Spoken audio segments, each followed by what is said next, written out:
जय माता दी प्यारे दोस्तों, आपको बता दें कि 2023 में इस साल माँ दुर्गा हाथी पर सवार होकर पृथ्वी लोक पर पधारेंगी। शास्त्रों में वर्णित है तथा मान्यताओं के अनुसार अगर शारदीय नवरात्रि पर यदि माता दुर्गा का आगमन उनके वाहन सिंह पर ना हो तो मान्यता है कि माता दुर्गा का हाथी पर सवार होकर आना भी बहुत ही शुभ और कल्याणकारी माना जाता है।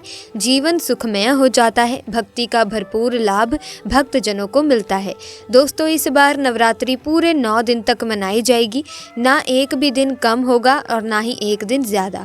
पूरे 9 दिनों तक मनाई जाएगी। माँ शेरावाली की विशेष रूप से पूजा आराधना की जाएगी। शारदीय नवरात्रि का महापर्व इस बार 2023 में 15 अक्टूबर दिन रविवार से शुरू होकर 23 अक्टूबर सोमवार के दिन समाप्त होंगे। ऐसे में शारदीय नवरात्रि पर माता दुर्गा की कृपा पाने के लिए कलश स्थापना का शुभ मुहूर्त 15 अक्टूबर को दिन में 11:44 से दोपहर 12:30 तक कलश स्थापना का शुभ मुहूर्त रहेगा। मुहूर्त में की गई पूजा बहुत ही शुभ मानी जाती है। इससे समस्त देवी देवताओं की कृपा प्राप्त होती है और पूजा पाठ का फल कई लाख गुना प्राप्त होता है। ऐसे में जो व्यक्ति नवरात्र आने से पहले घर से ये चीज हटा देता है तो उसके घर में माँ वैष्णो का होगा आगमन, माता लक्ष्मी का होगा वास। माँ शेरावाली आपकी झोली खुशियों से भर देगी। इसीलिए नवरात्रि आने से पहले घर से ये चीज फौरन हटा दें। दोस्तों, आज हम कुछ ऐसी ही गलतियों के बारे में जानेंगे जो अगर आपके घर में भी होती है तो माता लक्ष्मी कभी नहीं करती ऐसे घर में प्रवेश। फिर चाहे आप कितनी ही पूजा पाठ कर लो, माता लक्ष्मी ऐसे घर में कभी भी प्रवेश नहीं करती। ऐसे घर में देवी देवता भी हमेशा रहते हैं नाराज। दोस्तों, पूरी जानकारी देखने के लिए इस वीडियो को एंड तक जरूर देखना। साथ ही कमेंट बॉक्स में सच्ची श्रद्धा से जरूर लिखें हर हर महादेव, ओम नमः शिवाय। दोस्तों, महादेव के लिए एक लाइक तो बनता है। दोस्तों, सबसे पहले नवरात्रि के पहले ही मंदिर की अच्छी तरह से साफ सफाई कर लें। मंदिर के अंदर अगर पुरानी मालाएं हैं, टूटी फूटी मूर्तियां हैं, उसके साथ ही खाली माचिस के डब्बे रखे हुए हैं तो उन्हें बाहर फेंक दें तथा टूटी मूर्ति को किसी नदी में प्रवाहित कर दें। घर में छोटे बच्चों को नवरात्रि का व्रत नहीं रखना चाहिए, इससे उनकी जान को खतरा हो सकता है क्योंकि इस व्रत में शरीर को अधिक शक्ति की ज़रूरत होती है।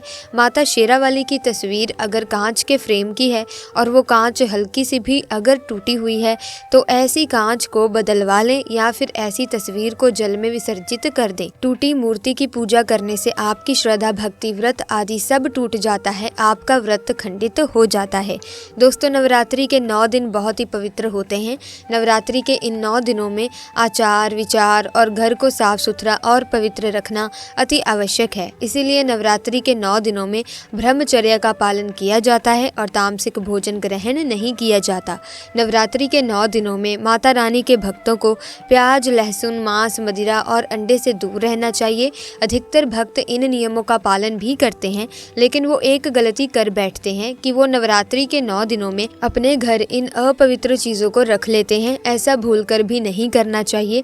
भागवत पुराण के अनुसार नवरात्रि के 9 दिनों तक माता रानी अपने भक्तों के घर में वास करती हैं। अगर आप भी चाहते हैं कि माता रानी आपके घर में वास करें तो आप अपने घर के वातावरण को पवित्र रखें और नवरात्रि शुरू होने से पहले ही अपने घर से प्याज, लहसुन, मीट, अंडा और मदिरा को बाहर निकाल दें।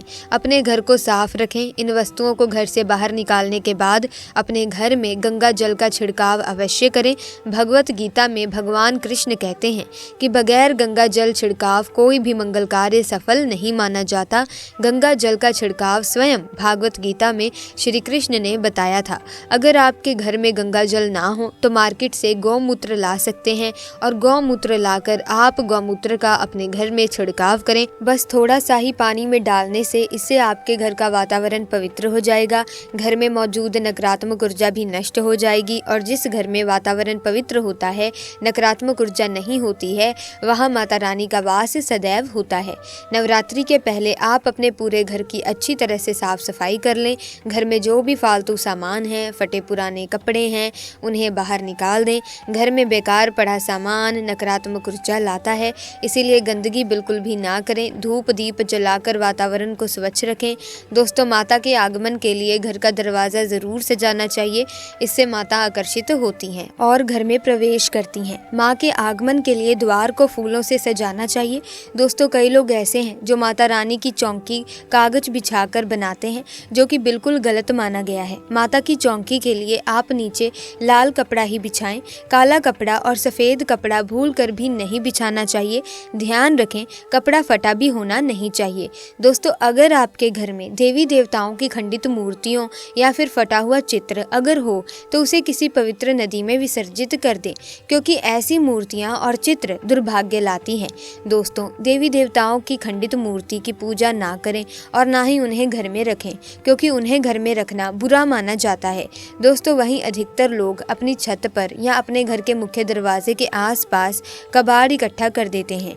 ऐसा करना अशुभ माना जाता है।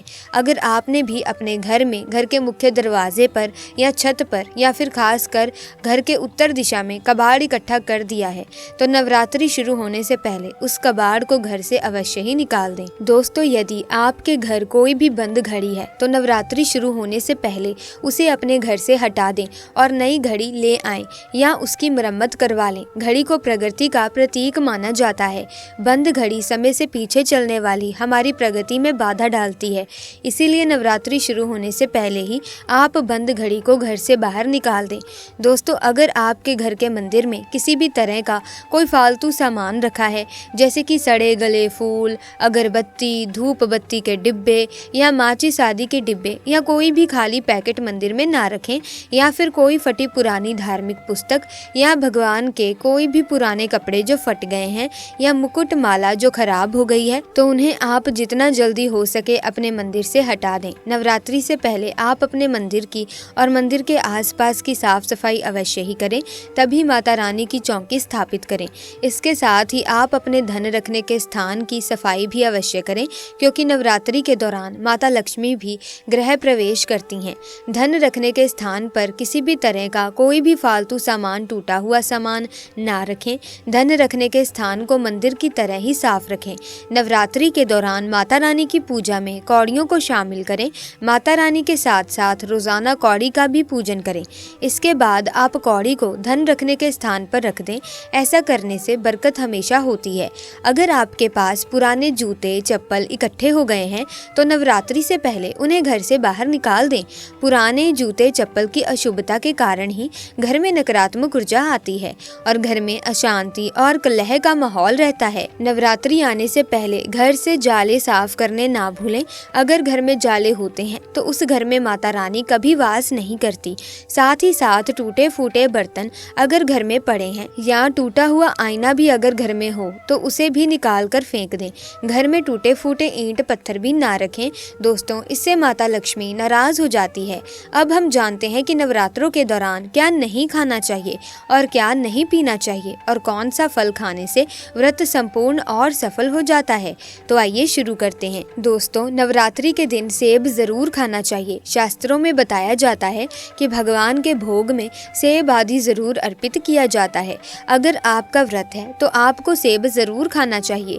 केला, पपीता, तरबूज और मीठे अंगूर जरूर खाने चाहिए। इन फलों से व्रतधारी को शक्ति मिलती है और व्रत संपूर्ण हो जाता है। शास्त्रों में बताया जाता है कि नवरात्रों के दिनों में सीताफल जरूर खाना चाहिए। सीताफल खाने से 10 ऐसी बीमारियां हैं जो खत्म हो जाती हैं। माना जाता है कि नवरात्रों के दिनों में सीताफल का घर में प्रवेश होना बड़ा ही शुभ माना गया है। सीताफल खाने से नवरात्रि का व्रत सफल हो जाता है, क्योंकि इसमें माता सीता का आशीर्वाद मिला हुआ होता है। नवरात्रि के दौरान इसे जो भी खाता है उसे दुखों का सामना नहीं करना पड़ता। सीताफल आपको जरूर खाना चाहिए। दोस्तों, नवरात्रों में व्रतधारी को डब्बा बंद लस्सी, डब्बा बंद जूस नहीं पीना चाहिए। उसमें कई केमिकल मिले हुए होते हैं जिसके कारण आपका व्रत टूट सकता है। जब भी आप फलों का जूस पिएं तो याद रखें उसमें बर्फ भी नहीं डालना चाहिए। फलों का सादा जूस पीने से व्रत सफल होता है। दोस्तों, नवरात्रि के दौरान सिंघाड़े का आटा या कुट्टू का आटा खाने से पहले ये देख लें कि आटा पुराना नहीं होना चाहिए, क्योंकि पुराने आटे में कीड़े वगैरह पड़ जाते हैं जिसके कारण आपका व्रत टूट सकता है, क्योंकि ये छोटे छोटे कीड़े हमें दिखाई नहीं देते और आपके मुंह तक पहुंच जाते हैं। ऐसा आटा खाना मतलब कीड़े मकोड़ों का मांस खाने के बराबर माना गया है। दोस्तों, नवरात्रि के दौरान आप शाम के समय खाने में दही ले सकते हैं, आलू वगैरह खा सकते हैं, साबूदाने की टिकिया बनाकर खा सकते हैं, साबूदाने के और आलू के पापड़ भी खा सकते सकते हैं। कई सब्जियां तो ऐसी हैं जो नवरात्रि के दौरान भोजन में शामिल कर सकते हैं। इससे आपको एनर्जी मिलेगी और व्रत सफल हो जाएगा। नवरात्रि के दौरान आप दूध पी सकते हैं जो आपको ताकत देगा। चाय वगैरह भी पी सकते हैं, लेकिन याद रहे व्रतधारी को पेट भर खाना यानी कि गले तक भोजन नहीं करना चाहिए, नहीं तो व्रत रखने का कोई भी फायदा नहीं होगा। थोड़ा थोड़ा खा सकते हैं। दोस्तों, नवरात्रि के 9 दिन आदि शक्ति माँ दुर्गा को समर्पित होते हैं। नवरात्रि के 9 दिन माता रानी के 9 अलग अलग स्वरूपों का पूजन किया जाता है। नवरात्रि के 9 दिनों में माता रानी को अलग अलग स्वरूप के हिसाब से अलग अलग पुष्प, अलग अलग भोग अर्पित किए जाते हैं। लेकिन क्या आप जानते हैं कि कुछ ऐसी वस्तुएं हैं जिन्हें नवरात्रि के दौरान भूल कर भी माता रानी को अर्पित नहीं करना चाहिए। अगर इन वस्तुओं को आप गलती से भी माता रानी को अर्पित कर देते हैं तो आपको व्रत और पूजन का पूर्ण लाभ नहीं होगा। इसीलिए माता रानी की कृपा प्राप्त करने के लिए आपको ये जानना अति आवश्यक है कि वो कौन सी ऐसी वस्तु है जो माता रानी के पूजन में भूल कर भी इस्तेमाल नहीं करनी चाहिए। तो आइए जानते हैं। दोस्तों, नंबर 1, नवरात्रि के दौरान शादीशुदा महिलाओं को सफ़ेद कपड़े पहनकर पूजा पाठ नहीं करना चाहिए। साथ ही साथ काले कपड़े भी नहीं पहनने चाहिए। इससे पूजा व्रत आदि खंडित हो जाता है। माता की चौकी जब आप लगाएं तो उसके नीचे कागज नहीं लगाना चाहिए। माता की चौकी हमेशा लाल कपड़ा बिछाकर ही बनानी चाहिए। हमेशा याद रहे कि नवरात्रों के इन 9 दिनों तक व्रतधारी को अपना आसन माँ की चौकी के आगे ही लगाना चाहिए और वहीं पर आपको सोना चाहिए। मंदिर को नवरात्रों के दौरान अकेला नहीं छोड़ा जाता, बहुत ही अशुभ माना जाता है। इससे दुर्गा माता नाराज हो जाती हैं और हमेशा के लिए चली जाती हैं। दोस्तों, नंबर 2, नारियल। हिंदू धर्म में नारियल को समृद्धि, धन, श्रद्धा और सम्मान का सूचक माना जाता है। नारियल को श्रीफल भी कहा जाता है। नारियल को सुख समृद्धि में वृद्धि करने वाला माना जाता है। नारियल का हर मांगलिक कार्य में विशेष महत्व होता है।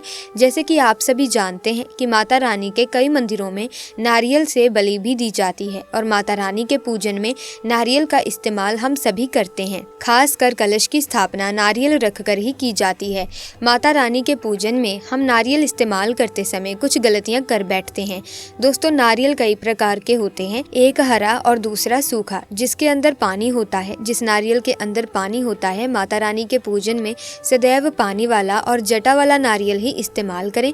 नारियल आपका पूर्ण होना चाहिए। नारियल चटका हुआ या टूटा हुआ नहीं होना चाहिए, क्योंकि साबुत नारियल ही पूर्ण और पवित्रता का प्रतीक होता है। साबुत नारियल ही सुख समृद्धि का प्रतीक होता है। साबुत नारियल को ही श्रीफल यानी कि माँ लक्ष्मी का फल कहा जाता है। नवरात्रि में माता रानी के कलश की स्थापना करते समय जटा वाला यानी पानी वाला नारियल ही कलश पर स्थापित करना चाहिए। साथ ही ये ध्यान रखना चाहिए कि नारियल को सदैव कलश के ऊपर लिटाकर रखना चाहिए। घट स्थापना करते समय कभी भी नारियल को खड़ा करके नहीं रखा जाता। नारियल को सदैव लिटाकर कलश के ऊपर रखा जाता है। साथ ही नारियल को स्थापित करने से पहले आप नारियल को लाल कपड़े में लपेटकर या फिर लाल चुनरी से बांधकर आप नारियल को कलश के ऊपर स्थापित करें। शास्त्रों के अनुसार कलश के ऊपर जब सही तरीके से नारियल रखा जाता है और सही प्रकार का नारियल रखा जाता है, तब ही व्रत और पूजन का पूर्ण फल प्राप्त होता है। ये भी ध्यान रहे कि महिलाएं माता रानी को नारियल अर्पित तो कर सकती हैं, लेकिन कभी भी माता रानी के सामने नारियल को भूल कर भी ना तोड़ें, क्योंकि नारियल बीज रूप होता है और स्त्रियां बीज रूप से ही शिशु को जन्म देती हैं। इसीलिए कभी भी महिलाओं को नारियल नहीं तोड़ना चाहिए। दोस्तों, नंबर 3, लौंग। लौंग हम सभी माता रानी के पूजन में इस्तेमाल करते हैं, लेकिन लौंग का इस्तेमाल करते समय एक बहुत बड़ी गलती कर बैठते हैं। हमेशा ध्यान रखना चाहिए कि माता रानी को सदैव फूल वाली लौंग ही अर्पित करना चाहिए। जिस लौंग के ऊपर फूल नहीं होता या जिस लौंग के पीछे लकड़ी की डंडी नहीं होती, उसको आप माता रानी के पूजन में भूलकर भी इस्तेमाल ना करें। फूल वाले लौंगों को ही पूर्ण माना जाता है और माता रानी के पूजन में कोई भी अपूर्ण वस्तु, कोई भी खराब वस्तु या टूटे हुए अक्षत इस्तेमाल नहीं करने चाहिए। इसीलिए सदैव माता रानी के पूजन में फूल वाली लौंग का ही इस्तेमाल करें। दोस्तों, नंबर 4, तुलसी के पत्ते अर्पित नहीं करने चाहिए। माँ दुर्गा के पूजन में तुलसी पत्र का इस्तेमाल करना वर्जित माना जाता है। तुलसी पत्र के अलावा आंवला भी माता रानी को अर्पित नहीं करना चाहिए और दुर्वा भी माता रानी को अर्पित नहीं करना चाहिए। दुर्वा भगवान श्री गणेश को अति प्रिय है। नवरात्रि में आप भगवान गणेश को दुर्वा अर्पित कर सकते हैं। भगवान विष्णु जी को तुलसी के पत्ते अवश्य अर्पित कर सकते हैं, लेकिन माता रानी को भूल कर भी तुलसी के पत्ते या दुर्वा अर्पित ना करें। माता रानी को सफेद फूल भी अर्पित ना करें। माता रानी को सदैव लाल रंग के फूल अर्पित करने चाहिए। लाल रंग के फूल माता रानी को अति प्रिय है। खासकर माता को गुड़हल और कमल के फूल अति प्रिय हैं। शास्त्रों में बताया जाता है कि घर में माता रानी की 2 या 3 मूर्तियां या फोटो नहीं होनी चाहिए। इस बात का भी आपको विशेष ध्यान रखना होगा कि माता रानी के पूजन में कोई भी खंडित चीज इस्तेमाल न करें। खंडित चीज जैसे कि चटका हुआ या टूटा हुआ दीपक या फिर चटका हुआ कोई भी बर्तन। साथ ही ये भी ध्यान रहे कि लोहे के और प्लास्टिक के बर्तन आप माता रानी की पूजा में इस्तेमाल न करें, क्योंकि प्लास्टिक के चाइनीज बर्तन हड्डियों के पाउडर से मिलकर बनते हैं।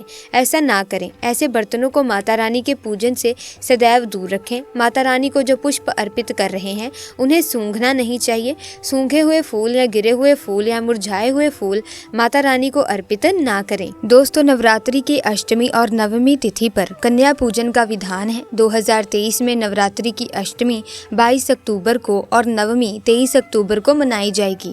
ऐसे में आप अष्टमी और नवमी को इन दोनों तिथियों में कन्या पूजन अवश्य ही करें। शास्त्रों में 9 दिनों के नवरात्रि को बहुत ही शुभ और मंगलकारी माना जाता है और वहीं 8 दिनों की नवरात्रि को अच्छा नहीं माना जाता।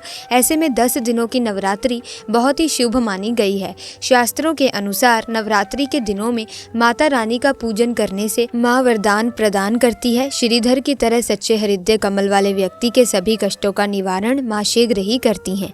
माँ की उपासना से विनम्रता का विकास होता है। सभी कष्ट दरिद्रता नष्ट हो जाते हैं। नवरात्रि में माता रानी का व्रत और पूजन किया जाता है, लेकिन नवरात्रि के दौरान सबसे ज़्यादा महत्व होता है कन्या पूजन का।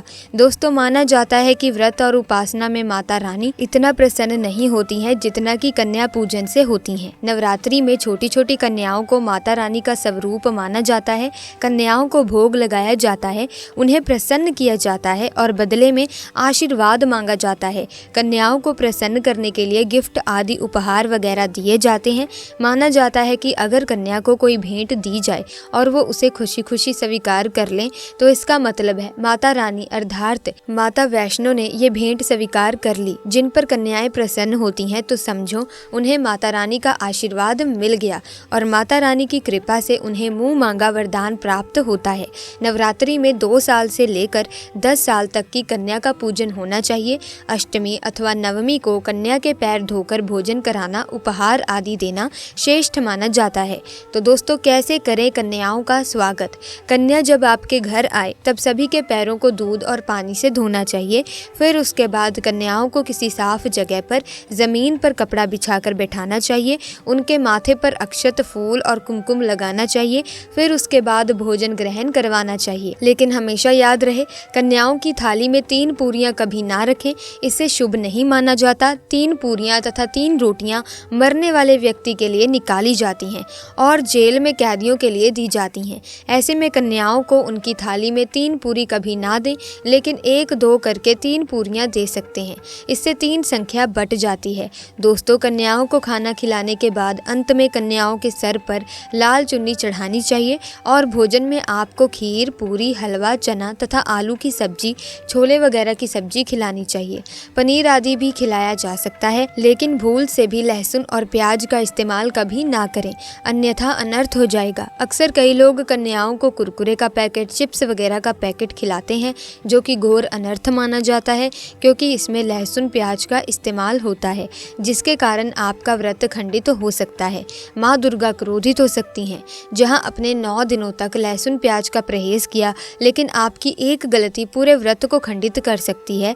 कन्याओं को डब्बा बंद कोई भी ऐसी चीज़ ना खिलाएं जिसमें लहसुन प्याज होता है, इसीलिए ऐसा आप कभी मत करना। दोस्तों, कई लोग कन्या पूजन में खाना घर पर नहीं बनाते और मार्केट से रेडीमेड लाकर ही खिलाते हैं। तो दोस्तों, दही जलेबी खिलाते हैं, जो कि शुभ नहीं माना जाता। भले ही आप दही जलेबी खिला सकते हैं, परंतु माता को घर का बना हुआ शुद्ध भोजन ही अति प्रिय है।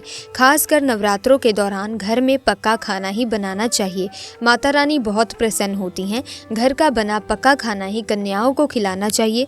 हमेशा याद रखें, कन्याओं को प्लास्टिक के बने डोने में खाना नहीं खिलाना चाहिए। ऐसे बर्तन पूजा पाठ के लिए शुभ नहीं, अशुभ होते हैं। कन्याओं को हमेशा स्टील के बर्तन या पत्तों से बने बर्तनों में ही भोजन कराना चाहिए, बहुत ही शुभ माना गया है। है। दोस्तों, भोजन कराने के बाद कन्याओं की थाली में एक लौंग जरूर रखना चाहिए, क्योंकि लौंग देवी शक्ति तथा दुर्गा माँ को बहुत ही प्रिय है। लौंग माता शक्ति का प्रतीक होता है। लौंग में नव दुर्गा का वास होता है। इन 9 दिनों में माता रानी को लौंग का भोग ही लगाया जाता है।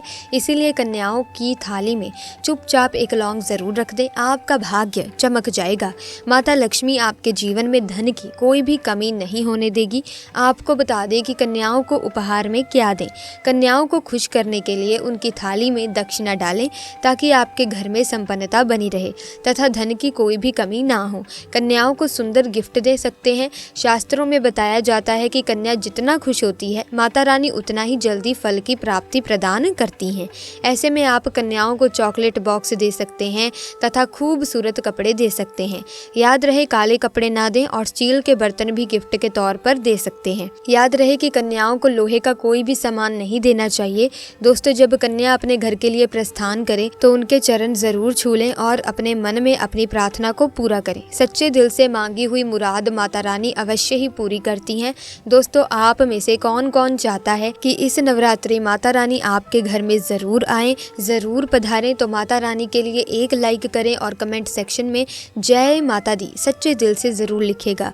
दोस्तों, नवरात्रि के दौरान सच्चे मन से की गई पूजा दोस्तों बहुत ही फलदायक होती है। माता रानी आपसे बहुत ही प्रसन्न हो जाती है। ऐसे में आप इन नवरात्रों में माता रानी की तहे दिल से पूजा करें, माता रानी की सेवा करें, तो दोस्तों आपको इसका शुभ परिणाम अवश्य देखने को मिलेगा। साथ ही साथ इन नवरात्रों पर मांस मदिरा का सेवन ना करें, जैसे कि हमने पहले ही बता दिया है। साथ ही कटु वचन का प्रयोग ना करें। दोस्तों, आपकी वाणी ही आपको निर्धनता की ओर लेकर जाती है, इसीलिए अपनी वाणी पर संयम रखें। अपनी वाणी में, अपने वचनों में मिठास रखें, ताकि माता लक्ष्मी आपसे प्रसन्न हो सके। इसी के साथ जब माता लक्ष्मी आपसे प्रसन्न हो जाएंगी तो आपके घर में धन का आगमन जरूर होने लगेगा। चारों दिशाओं में सकारात्मक ऊर्जा का वास हो जाएगा। तो ऐसे में प्यारे दोस्तों, आज की वीडियो में बस इतना ही। मुझे उम्मीद है कि इस वीडियो में नवरात्रों से संबंधित सारी महत्वपूर्ण जानकारी आपको मिल गई है। अगर हाँ, तो इस वीडियो को लाइक करें, शेयर करें, चैनल को सब्सक्राइब करके बेल आइकन को प्रेस कीजिए, ताकि आने वाली नई वीडियोस की अपडेट आपको मिलती रहे। आपका बहुत बहुत धन्यवाद। जय माता दी।